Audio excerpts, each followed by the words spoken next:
And we are live. Welcome, mystery and thriller fans. I'm your on-air host and author, Sara DiVello, and I am so excited to welcome back real-life judge and thriller author David Ellis, here to give us the inside scoop on his brand new book out tomorrow, The Best Lies. Judge Ellis, welcome back to Mystery and Thriller Mamens. Tell us about this book. Sara, it's always great to see you. It's always so much fun to spend time with you, and I'm excited about The Best Lies. It's my second solo book since I started back on my solo book writing a few years ago. This book, it basically centered around an attorney who is a diagnosed pathological liar. I Yikes. really wanted to write a story about a pathological liar. The other big trait this attorney has is he's a crusader. When he sees a wrong and injustice, he'll stop at nothing to fix it, including putting himself in a pretty serious jam. So the basic premise at the very beginning of the book, no spoilers, is this attorney who is a diagnosed pathological liar finds himself accused of murdering a very, very bad man. And to get out of his jam, he has to agree to work undercover for the FBI. So you put a pathological liar in the middle of undercover FBI investigation, it starts to write itself. It's been a lot of fun. Oh my goodness. Well, we have a lot to talk about. A pathological liar. Oh my God. What was it like to write? We have so much to talk about here. But first, I just want to welcome everyone because we are broadcasting live to 6 different destinations across Facebook and YouTube. So mystery and thriller loving friends, no matter where you're watching from, you are in the right place. It is the right time. It is Mystery Monday. And because Mondays can be murder, we're going to make them a little less painful and get your week off to a killer start. So if you've been with us before, you know how it goes. And if you're new, here's how it goes. Every Monday, I give you my handpicked featured authors, and you get to ask them anything. So ask New York Times bestselling author and judge in real life, David Ellis, about this book, Writing a Pathological Liar, what it's like to write with James Patterson, why he feels like his 2 last books are his best, and so much more. Just getting those questions going in the comments. I'll get them right over to him. Robin is joining us live from Facebook saying, hello, Sara and David. Hi, Robin. Kim also joining from Facebook saying, hello, book friends. Hi, Kim.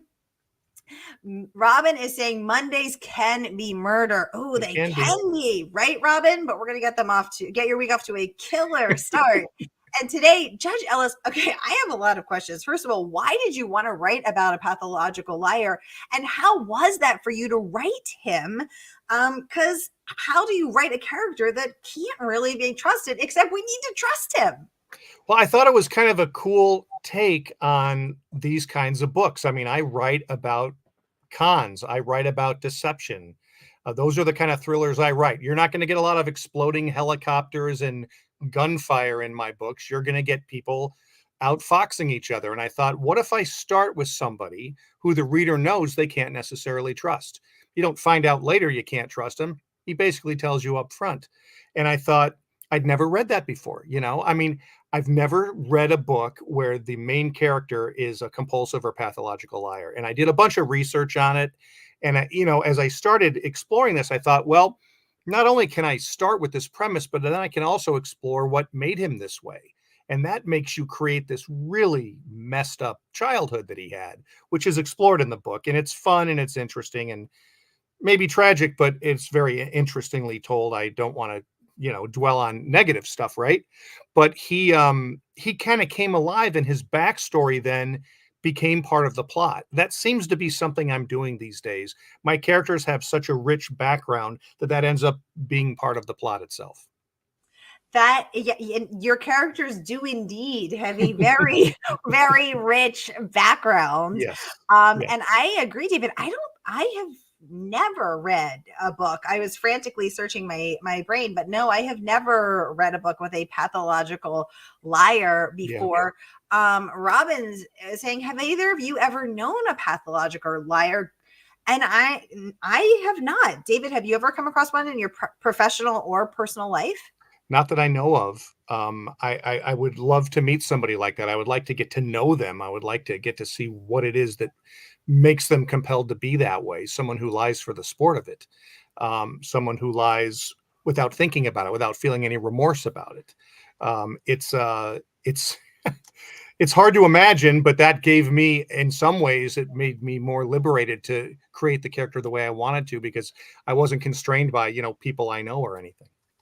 Exactly. So tell us about your research process, because I don't know anything about pathological liars. So it just is they just Yeah, lie all the time, no remorse. yeah, I mean, there's compulsive liars and there's pathological liars, and compulsive liars really have no control over it, which is kind of funny and or interesting at least. Pathological liars know they're doing it and they're not bothered by it.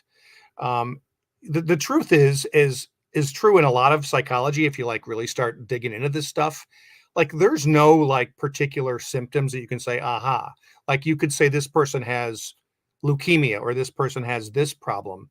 You, there's no like hard and fast, clear cut lines in this stuff, and when is someone just being manipulative, and how do you really know someone's a pathological liar? Like this stuff is a very gray area in the science, which again made me feel like I could pretty much do what I wanted with this character without someone saying, no, that's not how it works. Yeah, but it's fascinating, right? That people's brains would work like that. The funny thing is, Sarah, that we all lie, right? Like we all tell lies, and we do it for good reasons and bad reasons. Mostly, let's hope for good reasons to spare someone's feelings.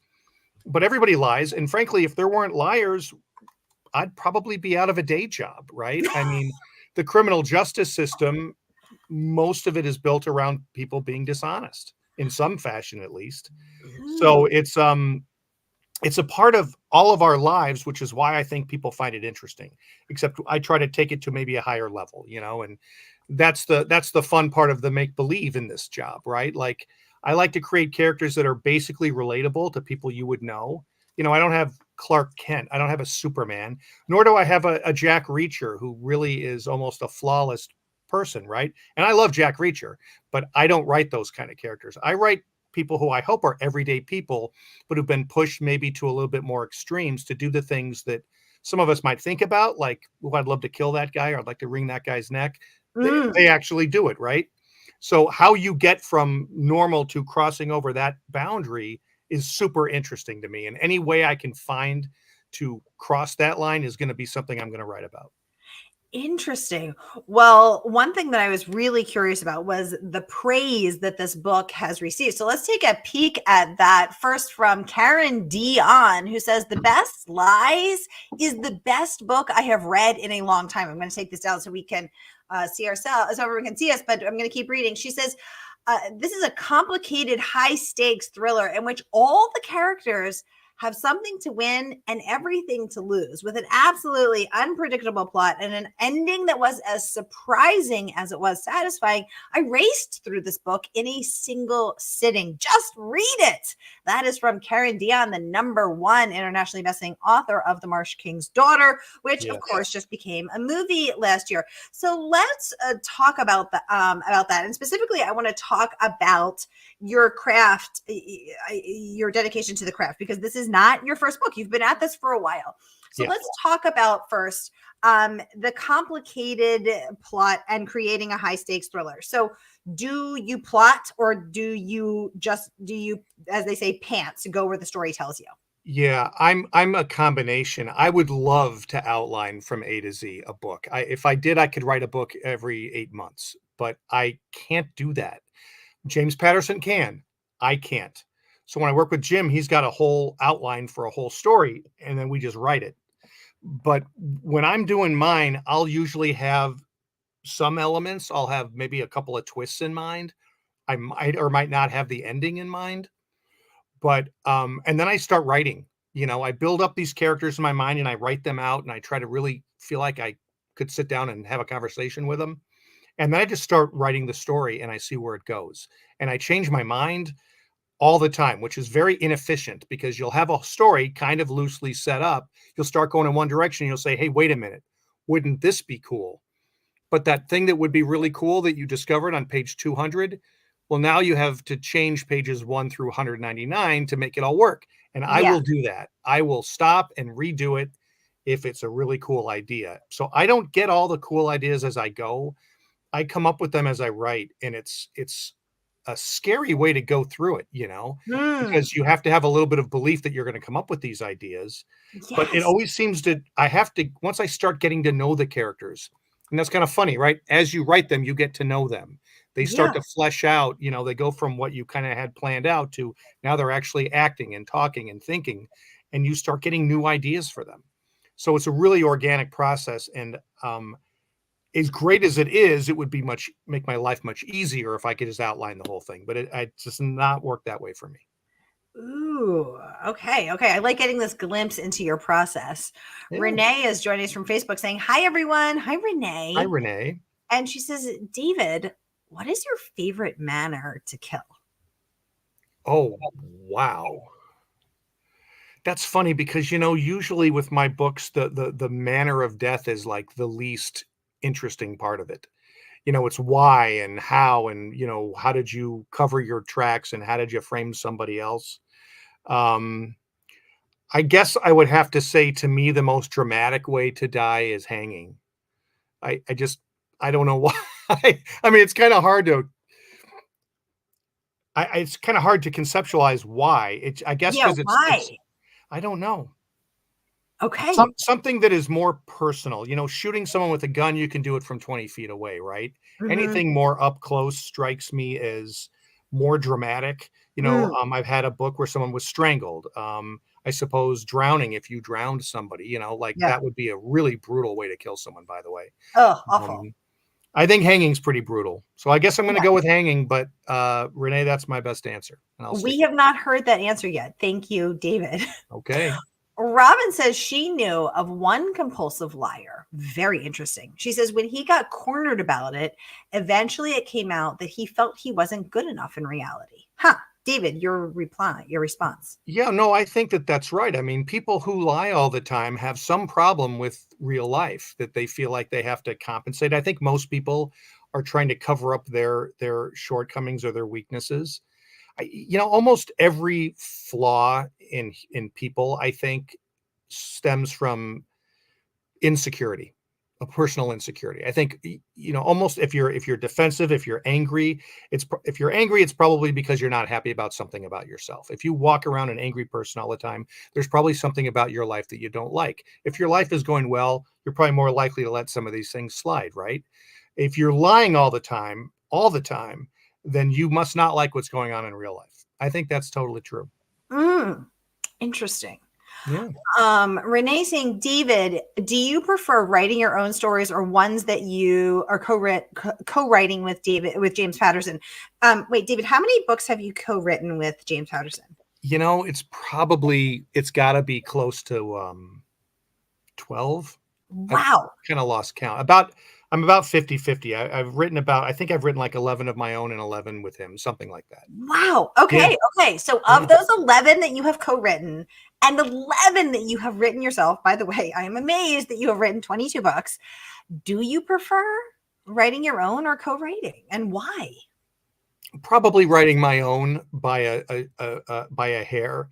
Um, because they're mine. They're all mine for all their good and bad, for all their flaws and their, good parts. It's all mine. It's my creation.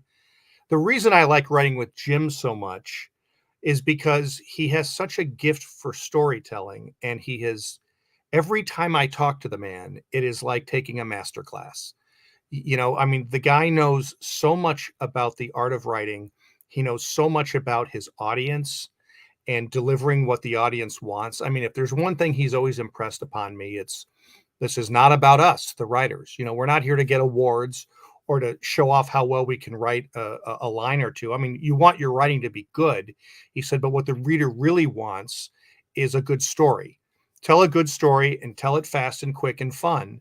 And whenever I fall short of that in the pages I'm submitting to him, he stops me and says, okay, this was really good writing, Dave, but I know there's a but if he compliments me. If he says this is really good writing, he'll say, but it went on a little long about the law, or it went a little long in the atmosphere. Like, we get it, create some atmosphere, but then let the reader fill in the rest.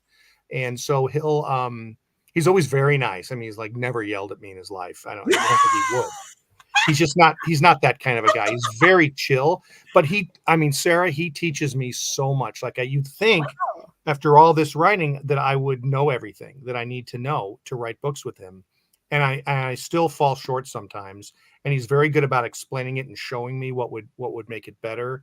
And he's got such a firm command of what he wants.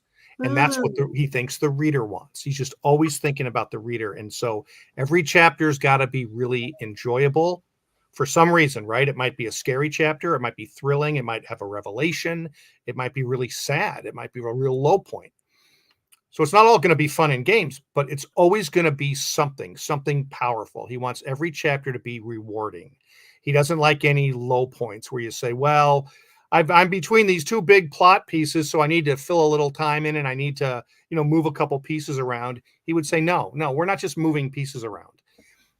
Every time you do anything, have it have some way, figure out a way to have it have impact. So the reader says, wow, I'm really glad I read that chapter. No down chapters.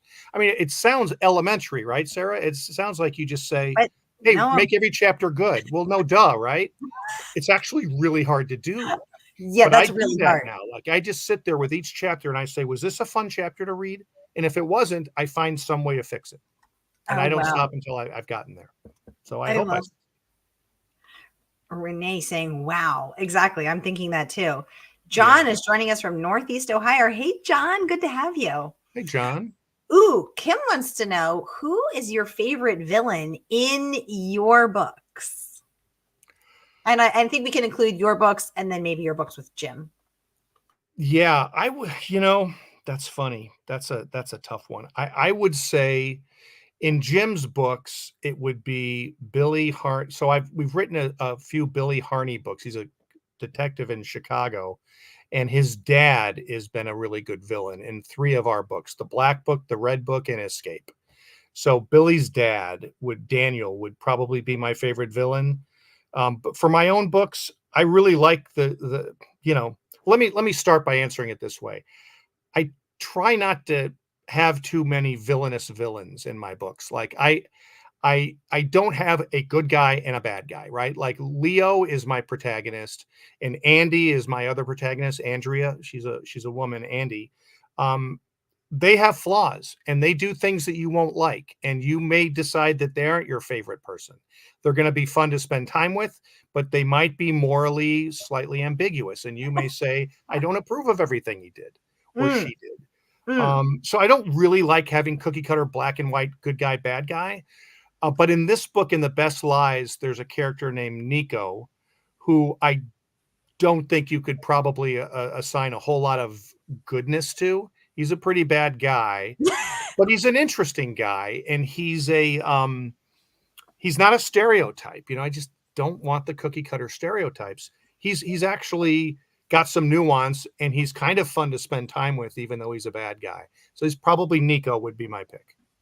Okay. What a good question, Kim. Thank you so much. Okay, back to the manner of killing. She says, hanging is a great answer, David. Do you also know how to shoot guns? I have never shot a gun in my life. No. I guess I sort of know how they are shot, but I've never done it. And I've never, I very rarely write that scene, where someone's firing a gun. If I did, I would, I've done it before, just not very often. In my books with Patterson, we kind of run the gamut. So yeah, there's some gun shooting in those books. I generally know how to do it. I've researched it. I don't really like guns, so I don't own a gun. I don't want to. And I don't begrudge people who have guns. Don't get me wrong, but it's just not my thing.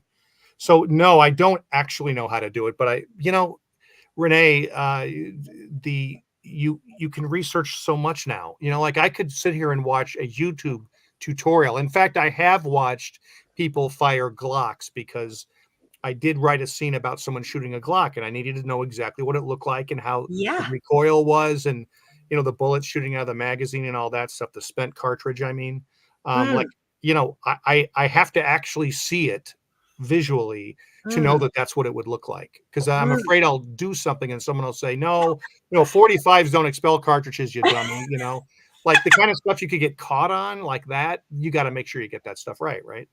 Totally. Yeah, Robin is saying, David, we readers never expect an author to know it all. That way there can always be more. Oh, that's such a that's great right. attitude, Robin. I like it. I like Oh it. my goodness. I want to get over to this praise from Samantha Downing, who Oh, she's had great. this to say about your book. I'm just going to pop it up so we can all read it together. She says the best lie. Hold on, I'm just going to pop it up so we can all read it together. The Best Lies is an addictive, whip smart thriller. I love that. And she said, David Ellis is a master at writing keep you up all night books, and this is no exception. David, what do you think is the secret to writing a book that keeps Samantha Downing up all night, besides making sure that every chapter is fun? Well, that's number one, right? To make you keep reading, because if you think, okay, this is getting a little slow, you're going to say it's time to stop reading. I don't ever want you to do that. I want to keep building the stakes higher, right? Yeah. Like I think of it as when I write these days, I don't know if this was intentional, but I've realized that I write a book now like I would write maybe like an 7 or 8 part series of shows you would stream on, Netflix or something, where at the end of each episode there's a plot twist, right? There's something that keeps you wanting more. And so I tend to I don't just like the big final revelation. I like twists along the way. And that's the hardest part about writing, is to keep shifting the earth. But I try to do that every like 10 chapters or so. So once you get into the book and you realize I keep changing things around and you think you see one thing and it's another, I think you start to realize if I keep reading, I'm about to get to the next one. You can't do it too much, right? You can't do it every chapter, but I try to tell a story that just keeps changing, and I think the readers pick up on that. So that's what I want to watch. That's what I want to read, and so that's what I write. I love that. I love that. Renee is reminding us, David, please read all the comments later because we're missing, there's a lot of comments going on. I'm getting to as many as I can, but she says, Sure, David, you can read all of our comments later. Absolutely, Renee. That would of be course. so great. Laura joining us from Facebook. Hi, Laura. Great to Hello. have you. Kim says, thank you so much for answering her question. Robin saying we're all a little bit good and a little bit bad on any given day. I like that. I like that. No Um, doubt. oh, Renee wants to know, was your first published book a book that you wrote on your own? Yeah. So did you start co-writing with James Patterson? Did you start writing on your own? How did that work? No, I started writing on my own. My first book was Line of Vision. I wrote it in the 90s. And I think I published it in 2000. And, I was an unknown guy and I was just writing as a labor of love. I just made the decision in the 90s. I'd been a lawyer for a few years and I was, you've probably heard this before, Sarah, but I wrote when I was a kid, but then I stopped writing. Like I'd write plays, I'd write short stories, I'd write 30, 40 page, what seemed to me a really long book at Yeah. that time, just for fun, just because I enjoyed it. I'd enter contests for fun. I wrote a play one time and convinced the teacher to let me put it on in class, but as you get older, they stopped teaching creative writing. So like by the time I got to high school, there was no requirement for creative writing. And I was very, in high school, to me, it was about sports and good grades and girls. And that's all I cared about. And if you didn't assign me creative writing, I wasn't going to do it for fun. I wasn't going to do anything else. And then college, law school, next thing I know, fast forward, it's like the mid 90s. I just begun my career as a lawyer and I'm on vacation. I'm watching the sunset. I got a cocktail in my hand. We've all been there, right? You're thinking about your life a little bit, right? I got my toes in the sand. I'm like, am I happy? Am I doing everything I want to be doing with my life? And I said, hey, you had that thing that you used to do. You used to write all the time and you loved it. Why'd you stop? And I realized I stopped because no one asked me to do it anymore. And if I'm going to wait for someone to ask me, I'm never going to write. So I decided to ask myself to write.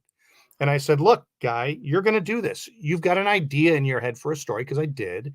I just never did anything with it. And I made the decision that I was going to write an entire book. I, I wasn't going to talk about it. I wasn't just going to write a couple chapters and give up. I was going to see it through. And I had a full-time job as a lawyer. So that was like an hour a night for 3 years to write a novel. And I came up with Line of Vision. And I got turned down by probably 75 agents before somebody said yes. And then the book won the Edgar for best first novel. So, I persevered. I mean, that is honestly, that is the thing I am proudest of, is that I saw it through. I did not give up. Because I hope my books have been good. I hope people like them on different levels. But, what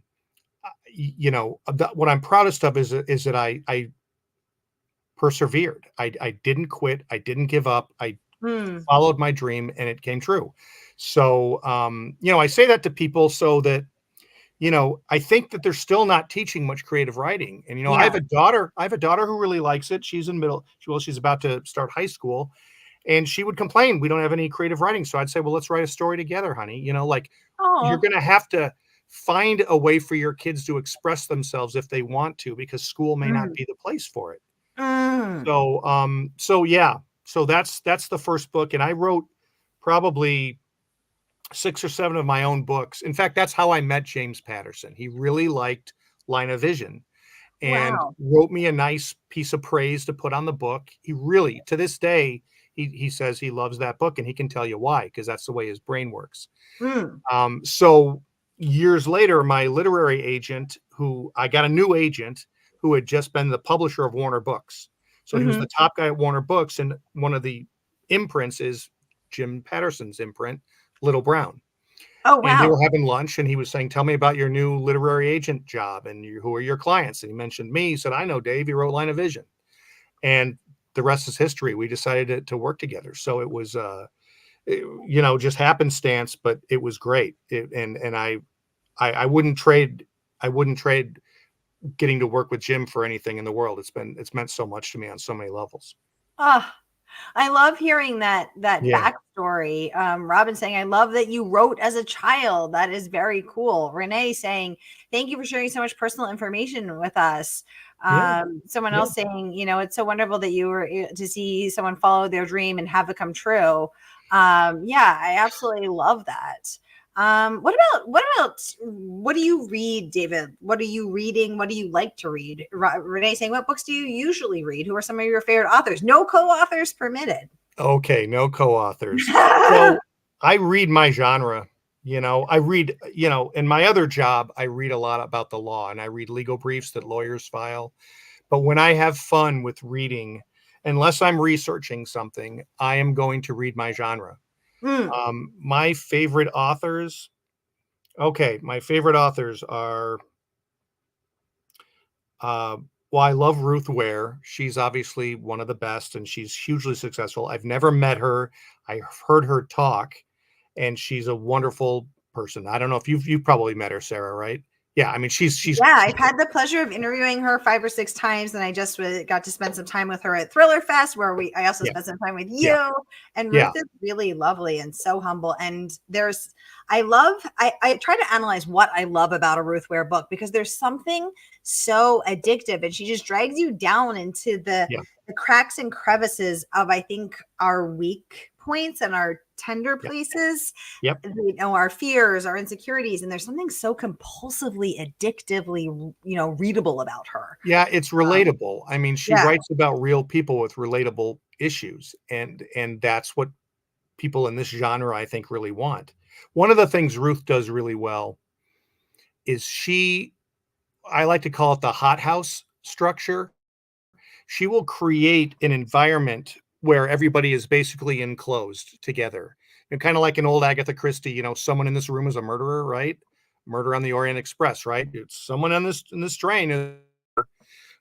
She will had one that was a bachelorette party where they were way out in a remote area and all their Oh, cell yes, phones in a died. dark, dark wood. In a dark, Yeah, dark wood. Yeah. yeah, she had one set on a boat where they couldn't get reception. Like, there's a theme here. She gets a bunch of people together who are very interesting people and have a lot of things going on in their worlds, and somebody gets murdered, but they can't reach out beyond that, and the police can't even Mm, necessarily come yet.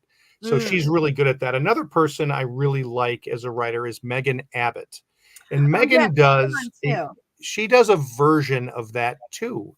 She she will find a community that's very intense, where people are little over the top. Yeah. That could be high school cheerleading, right? Yeah. Was one of Oh, them. yeah. Yep.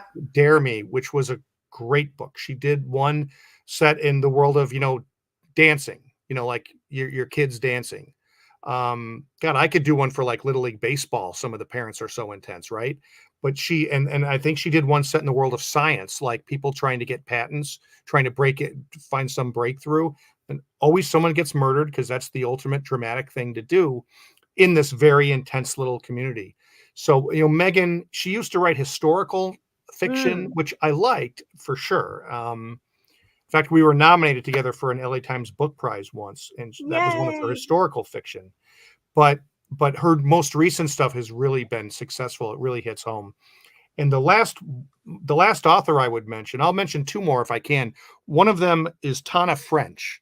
So I don't know if you've met Tana. I have not. Oh, So I've she's never met amazing. her, and she is a brilliant writer. She Wow. Yes. she is, like, I'm so jealous of her prose. Like, she'll just write something and I'll be like, "Oh my god, it's so beautiful." And it's not too wordy. It's not, it's done in such an elegant, perfect way. I hate to use the word perfect when I'm talking about writing. There really is no such thing, but it's so smooth and so wonderful, and her characters are so well drawn. They're set in Ireland. Usually it's around a fictional Dublin murder squad, I think, that doesn't actually exist, but who cares? And she's really great. And another author I've just discovered, who I do know, and she's wonderful, is a woman named Hannah Morrissey. And Hannah, I don't know if you met her, Sarah. I think you probably have. Yeah. So she writes really dark thrillers set in like this fictional town near Lake Michigan in Wisconsin called Black Harbor. And how can she write? And her Mhm. characters are just so well drawn. Mm. So they all happen to be women. I don't know why that is. My if there's one thing I could change about my life, I would read more. I don't read that much because I don't have time. Well, you're Um, busy, adjudicating and then yeah, writing and then co-writing with James Patterson. yeah, and having three kids that are 17 years old or younger. So, Oh my gosh. and of course, driving to baseball practices or piano lessons or school events. So it's yeah, there's only so many hours in the day, and so I really I don't read very much. I wish I could. Y'all, David's book drops tomorrow. The Best Lies out tomorrow, and you can pre-order it here. The good folks at Murder by the Book will ship it to you first thing tomorrow. So whether you're watching with us on Facebook or YouTube, here is that link to click and pre-order. We're And over I will be at 500. Murder by the Book tomorrow night, actually. Yeah. Oh, so great. Okay. So then put it in your comments how you want David to sign it, and he will be able to personalize it for you. So if you want to say to Renee, I stick with my answer on hanging, then David can put that for you or whatever you like. So just put that in the comments section when you check out, and David will be able to sign that for you Of course. before the good folks at Murder by the Book ship it out to you. Okay, we have a few last questions. I want to get to them before we wrap. Randy is joining us from YouTube. He's saying, wouldn't it be a proud dad moment to have a book release with your daughter? Oh, I'd love to. And she is so talented. I don't think that's the direction she's going, but boy, yeah, that would be a dream. If I could write something with my Julia, that would be Oh my wonderful. God, her name's Juliet. What a perfect writing name. Yeah. Renee is saying Ruth Ware's new book, The Island. Yes, one perfect couple taking place on that Yeah. pressure cooker, that hot house environment, Yeah. literally. The Yeah. island in the storm, cut off from the rest of the world. It was so good. I just hosted Ruth for that as well. Renee, great point. Mike is joining us from Facebook. He wants to know, David, do any of your standalones have plans for a sequel? I'm open to the idea, Mike, but I have not yet come up with anything, and I think that's because number one, I tend to crash and burn my characters by the end of the book, and number two, I've revealed so much about them. Like I like the books, like I said, where their backstory and their character becomes part of the plot itself, and Mm, to take that character and then put them into some other thing that happens that wouldn't by definition be as personal. um it would be a challenge. It would be like trying to do something, playing a different sport or something, like mm. being like a really good violinist and then saying, oh, I'm going to try to play the oboe now. Like that's how that feels to me. like the character Leo, who's the main character of The Best Lies. Like he's a lawyer who crusades against people wrongfully convicted of crimes and things, and gets himself into all kinds of jams. So sure, could I create a story like that? Yeah, maybe if it wasn't all about Leo, but maybe about the other story too. But I don't tend to do that. I tend to start with these characters that have so much baggage and blow them up. So um but I'm open, so I'll keep trying to think of it. Mar is joining us from YouTube saying historical mysteries for the absolute win. I'm going to second that, Margaret. I love historical. Robin saying, David, what about a writing contest at your daughter's school with the English department's assistants? Great idea, Robin. I would be happy to do something like that. I go to schools around here and talk a lot about writing, and um, it's very fun to see these young people. And there's some schools that are like arts academies, so they're all there for the arts, and they ask really good questions. They're shy at first because they got this grown up talking to them, but then when they come out of their shell, when you realize, hey, you can talk to me, they hear I'm a judge, they think I'm gonna be this big stuffy guy who's not going to be like this chatty guy like I am, and then they're like, oh my god, this guy's just talking to us like normally, he like swears once in a while, so once you get them out of their shell, it can be really fun to impart what you've learned, because you'll learn so much along the way, right? I love that. Renee saying all great authors you mentioned. Yeah, Megan Abbott, Ruth Ware, Tana French, Hannah Morrissey, such great authors. Margaret asking if either of us have read the book and met the author and thought that book came out of this person because of the mismatch. All the time, Margaret, all the time. Yeah. Yeah. In fact, David is not, when you have read David's books first and then you meet him, it is a mismatch for me. Yeah. No, it is. I mean, I'm a totally like vanilla guy, and I always say, like, I was always a rule follower, like I studied really hard in high school because I wanted to get straight A's, and I wanted to, and I wanted to go to a good law school. So I worked hard in college, and I kind of I played, varsity sports, I was that guy, right? Homecoming court, all that stuff. So like, I'm like Mr. Do all the things your parents want you to do. Yeah. And that's fine. But I was always interested in the people who broke rules. And so I've always kind of looked at these books as kind of taking a walk on the wild side for me, but my friends will be like, how did you, how do you know all this stuff? Like, how do you think about all this stuff? I'm like, yeah, it's just imagination, guys, but Hannah Morrissey's another one. The first time I met Hannah Morrissey, I was going to do an event with her up in Kenosha, Wisconsin. And I read her book and I was like, holy cow, like this is a dark, beautifully written, dark book. And then I saw her on Instagram, Facebook, and she looks like a supermodel if you meet her. Like she's this gorgeous woman. And I'm like, okay, so this person is going to be like taking over the room when she walks in. And she was the shyest person I've ever met. She's so soft-spoken. You get her out of her shell, she's really fun. She's great. She's great to talk to. But like, she was standing over in the corner of her own like book release for her first book. I'm like, Hannah, you're so talented. You have like, everything going for you. You ought to be like parading around the room, And instead, she's like really soft-spoken. I had to like, when I interviewed her, I'd kind of bring her out of her shell a little bit. It's such a mismatch. She's so funny. I think she's gotten over that now, because I think she's realized how great she is, and is at least willing to like, come out of her shell a bit. But a lot of these people, I mean, Lee Child is one of the most, the guy who writes the Jack Reacher books, and now he's handed it off to his brother. But Lee is, Lee, Sarah, he's like the most gentlemanly guy you would ever meet. He'd open the door for you. He would wait till you're finished speaking because he didn't want to interrupt you. He's this wonderful British gentleman who like writes about this badass guy. I mean, it's great. It's fun to meet authors who are so different than their characters. Oh my God. I love that. Okay. Last question from Renee. Have you always lived in the Chicago area? You're a Chicago guy, right, David? Yeah. I've lived in Chicago for all but like the first 4 or 5 years of my life. I lived in Kansas.